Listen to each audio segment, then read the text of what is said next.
Et un phoque, faut l'amener dans la baignoire. Hein, c'est pas si simple. Comment vous l'avez amené? Ben, il y a un dresseur. Il y a un dresseur. Il s'appelle Fifi. D'ailleurs, c'est Fifi, je crois. Oui. Ben, il y a un dresseur. Voilà. Et puis, mais après, pour faire monter l'escalier, parce que le phoque, donc, il arrive dans la maison, au rez-de-chaussée, puis ensuite, la baignoire, elle est au premier étage, dans la salle de bain. Donc, il fallait que le Fifi monte l'escalier. Et pour faire monter Fifi l'escalier, faut pas être pressé. Il faut beaucoup de poissons et du temps. Parce que Fifi, elle monte quand elle veut. Pas quand on lui dit de monter. La star. Star. Donc, fallait attendre. C'était drôle. Puis ça pue, hein. Ça pue, Fifi. Ouais, c'était drôle. C'est non, c'est vraiment l'art de retourner la situation en fait. Là. Absolument. Absolument. C'était vraiment drôle. C'était super. Et pour les gens qui, comme moi, qui ne connaissent pas grand chose en production, un film comme ça, tourné dans des conditions entre guillemets normales, c'est quel budget? C'est 12 millions, 6 millions D'euros? Non, non. Non, un film comme ça, c'est... Alors, maintenant, il y a une convention collective. À l'époque, il n'y avait pas de convention collective. Maintenant, il y a une convention collective. Si on payait au tarif plein le salaire de la convention collective, ce serait effectivement à peu près 3 millions, 3 millions et demi. C'est-à-dire 6 fois... Ouais, c'est-à-dire à peu près 6 fois le budget avec lequel on a tourné. Je sais pas ce qu'on aurait fait. Enfin bon, ça me paraît dingue. On aurait peut-être tourné 6 films. Mais oui, c'est à peu près 3 millions. C'est dingue quand j'y pense quand même. Mais c'est sûr que faire avec 500 000 euros, ça veut dire que les gens, tous les techniciens ont été très très peu payés. Je me souviens plus, mais je pense que tout le monde était pas au SMIC, mais très peu au-dessus, quoi.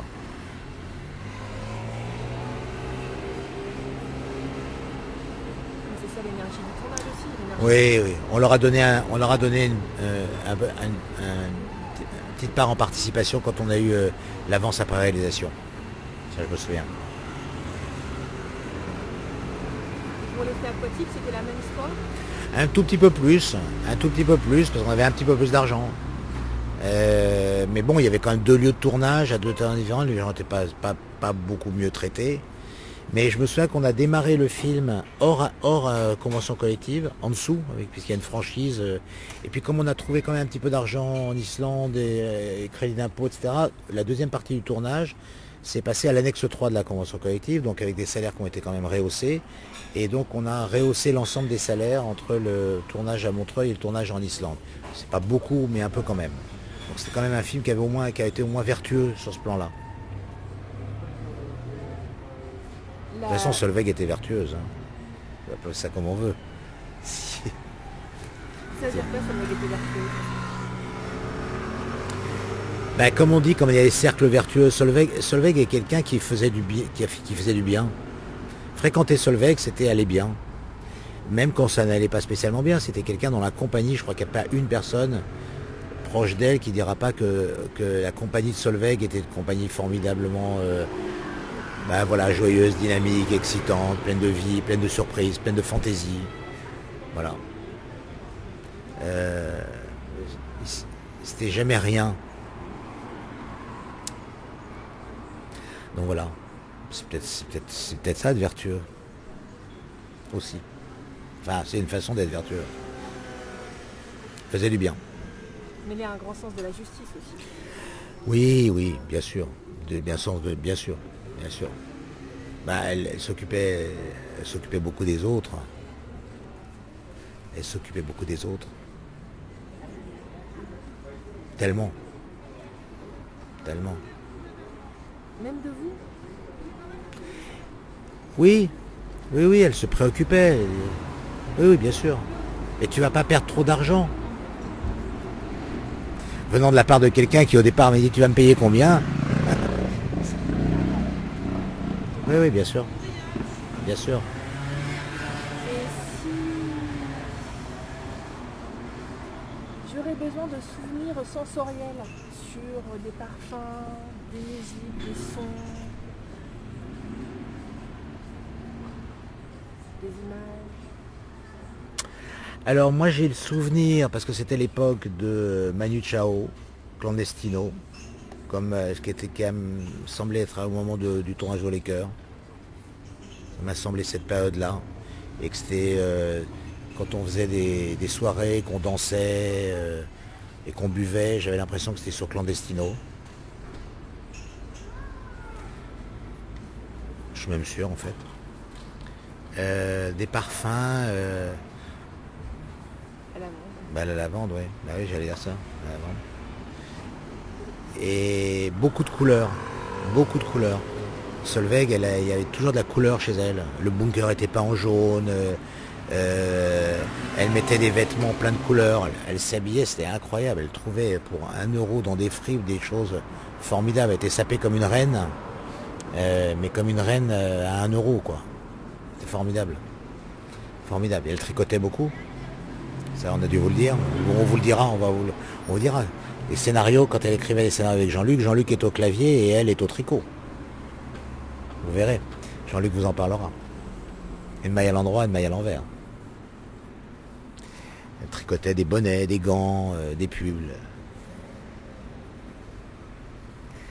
Je pense que c'est elle qui a tricoté le bonnet que porte Karine Viard dans Haut les Cœurs. Donc oui, des couleurs vives. Voilà, des couleurs vives.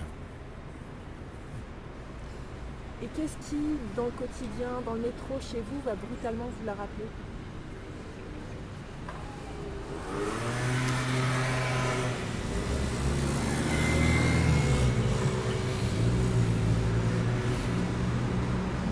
C'est pas au quotidien. C'est pas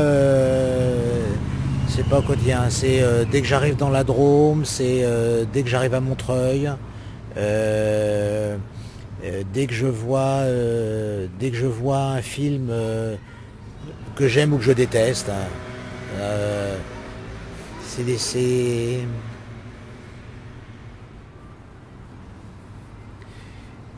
c'est pas quelqu'un dont je me dis tout le temps mais qu'est-ce qu'elle aurait dit ou qu'est-ce qu'elle aurait fait. C'est pas ces souvenirs là pour moi. C'est des souvenirs beaucoup plus sensoriels justement que ouais. Mais elle me manque terriblement. Elle me manque terriblement. Parce que la nature ayant hors du vide, j'ai évidemment rempli, j'ai produit d'autres cinéastes avec qui je m'entends très bien, avec qui c'est d'autres aventures. Mais cette espèce de sentiment incroyable que rien ne pourrait nous arriver dans notre complicité de travail, à tous les deux, même quand elle allait faire un film avec quelqu'un d'autre, ou même...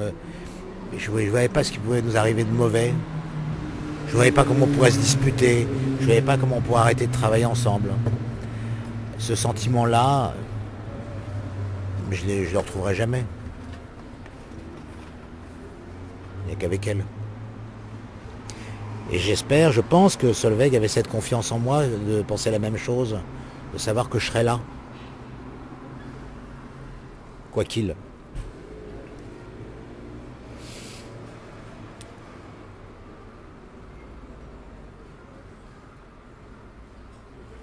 Très certainement. De toute façon, vous l'avez senti. Oui. Oui. Ça n'empêchait pas de se dire ce qu'on pensait, hein. Ça n'empêchait pas, c'était pas baigné oui, hein.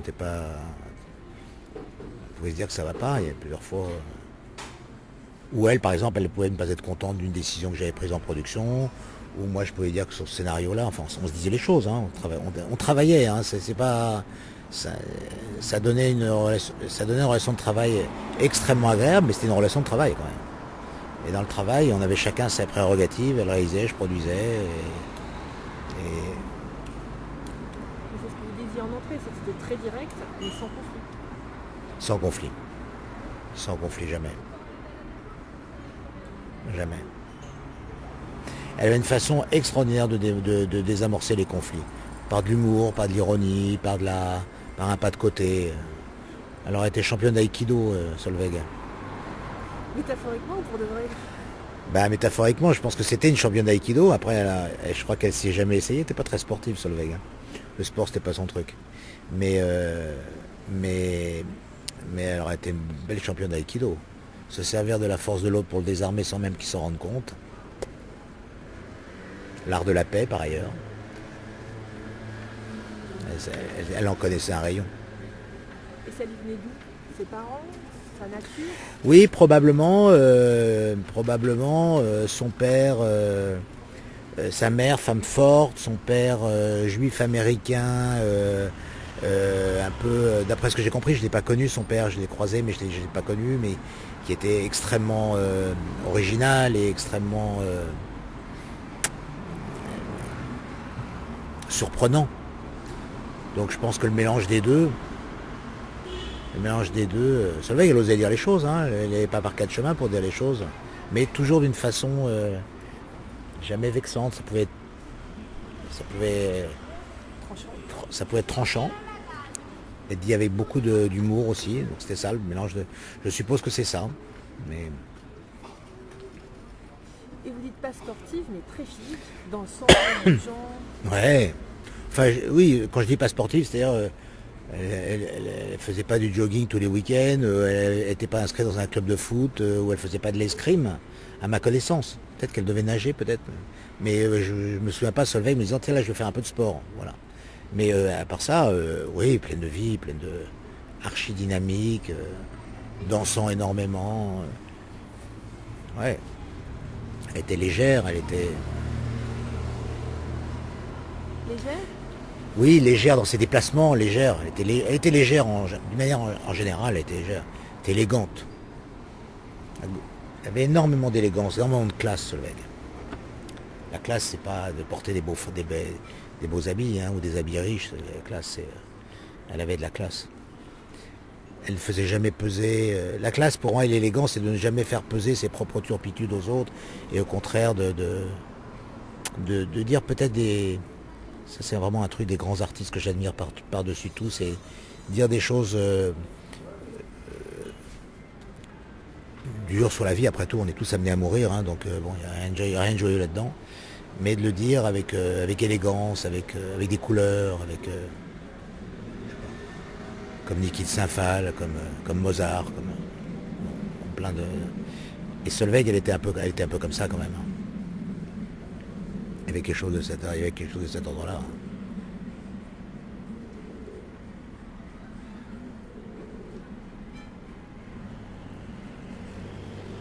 Même quand on fait Au Laker, c'est une leçon de vie, ou quand elle fait Lulu femme nue, qui sont dans sa veine un peu mélodramatique, on va dire, et non pas dans sa veine comédie islandaise. Elle avait un peu ces deux-là.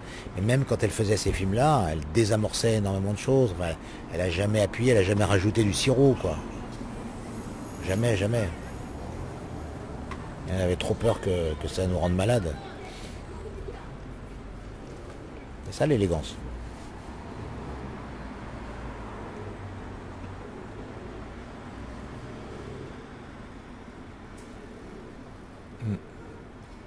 Pour moi, c'est super. Est-ce que vous avez envie de rajouter quelque chose quand même? J'aurais bien rajouté quelque chose en islandais, mais je parle pas islandais. Skål. Skål, Solveig. Voilà.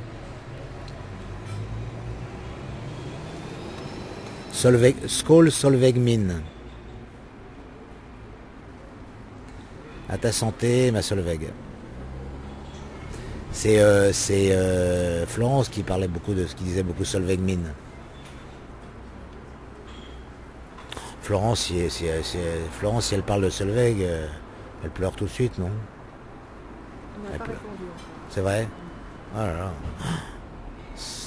S'il y a une personne pour qui j'ai l'impression que ça a été une rencontre mais décisive, c'est vraiment Florence. Hein. Enfin, tout le monde, beaucoup disent que l'importance de la rencontre avec Solveig. Mais alors Florence, waouh.